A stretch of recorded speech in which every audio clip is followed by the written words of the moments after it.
Studies. It's a Gaza-based independent think tank with no political affiliation. He's joining us live now from Cairo. So thank you very much indeed for being with us. We understand, of course, that one of the main stumbling blocks of any deal at the moment is Israel's apparent determination to be able to go back into Gaza at any time it chooses, whilst Hamas is determined that Israeli troops should be forced out. Are there other areas that people should be focusing on as well? And particularly, given the fact that you're talking to us from Cairo, what is Egypt's concern in this? Thank you very much. Yes, there are many other areas, many other points that are involved in the ceasefire. The negotiation is not only between Israel and Hamas. There are other countries. We talk about Israel, Hamas, Egypt, and Palestinian Authority.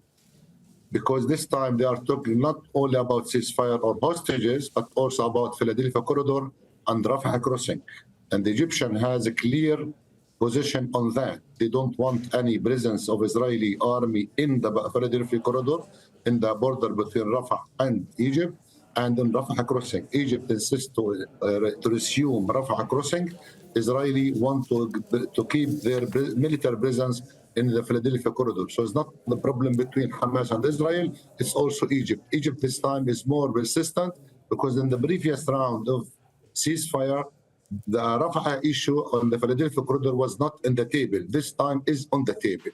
And the Palestinian Authority want to go back. The Palestinian Authority, the Egyptian want the Palestinian Authority to be present in Rafah as a legitimate body, and the Israeli don't want the Palestinian Authority to come back. So Israeli are negotiating different bodies, not only with Hamas, but Hamas with Egypt and Palestinian Authority. And in addition to other area, to other point that we know about it, like how many Palestinian prisoners will be released, about the veto right of Israel. Israel insisted to say veto in some name that's suggested by Hamas to be released. Israel insisted to deport some of the released prisoners outside of Palestine. This is not the first time that Israel deployed or they deported some prisoners from Palestine outside. We remember the Bethlehem crisis and the Second Intifada, where some Palestinian prisoners were expelled out of Palestine to Spain and other European capitals.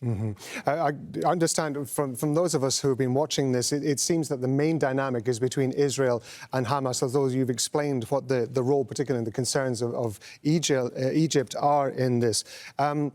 Part 3 of any deal that's reached under the current structure would also involve, of course, the rebuilding of Gaza itself. In order to get to that stage, is there any merit in the argument that the number of people involved in the negotiations should actually be widened? For example, bringing the Palestinian Authority and an organisation that might be seen to represent the wider Palestinian grouping, if you like, the widest Palestinian people, into those negotiations to be part of that?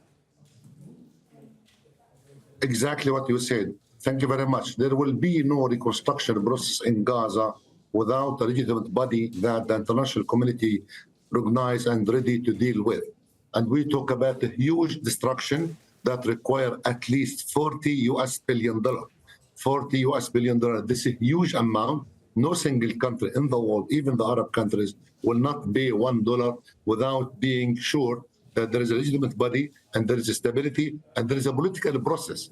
And this political process cannot be achieved or cannot be launched without having a Palestinian Authority. Of course, the Palestinian Authority has to be there, and the Palestinian Authority needs to be reformed. And in addition to the Palestinian Authority itself, we need to talk about the Palestinian people themselves. There are many negotiations, many roundtable, many workshops that does not bring Gazan voices into the process. This is why this time we say all the time, Gaza voices need to be part of the process. They need to be part of deciding their future. So it's not only the Palestinian political official system, but the Palestinian civil society, the Palestinian women, the Palestinian young people need to be part of any process of building their future. If we want the reconstruction to be a way and the bridge to the better future, the whole Palestinian society need to be involved, and we need to talk about Palestinian reconciliation. It is the time now. Palestinian reconciliation is the only way to get out of this crisis. Omar, Shaban, we appreciate you being with us on Al Jazeera, so thank you very much indeed.